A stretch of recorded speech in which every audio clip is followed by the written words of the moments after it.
Good evening, ladies and gentlemen. Welcome back to Plain Truth.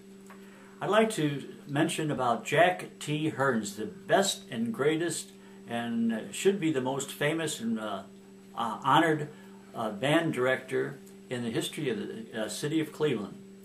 And apparently he's still not in the Hall of Fame in some of these different institutions. Our high school still does not have him in the Hall of Honors. And Jack T. Hearns was all class.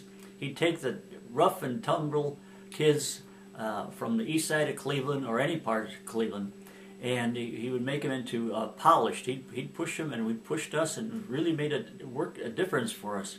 And we really got to appreciate, us semi-barbarians got to appreciate music, and good music. And his concerts were good too. They sounded like concerts. And John Philip Sousa. Now, John Philip Sousa, of course, the famous band director, way back when, was not even an American. He migrated to United States, and his name was Sue, John Philip Sue.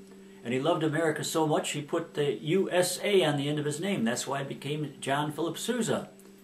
And John Philip Sousa, the famous band director, whenever he came to Cleveland, he wanted Jack T. Hearns and Parmerdale Band leading the parade. And they always did, except for one time.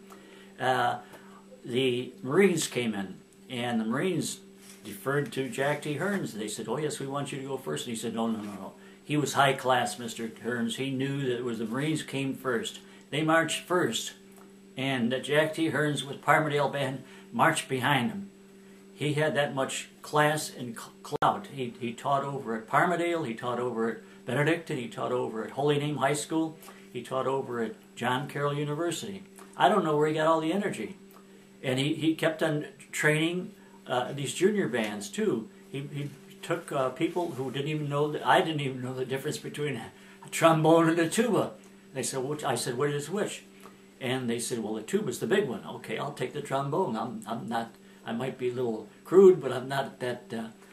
I don't want to be carrying a great big tuba around all the time." So Jack T. Hearns was a great man, and he should be honored by going into the Hall of Fame and the Hall of Honors. Thank you very much for watching Plain Truth.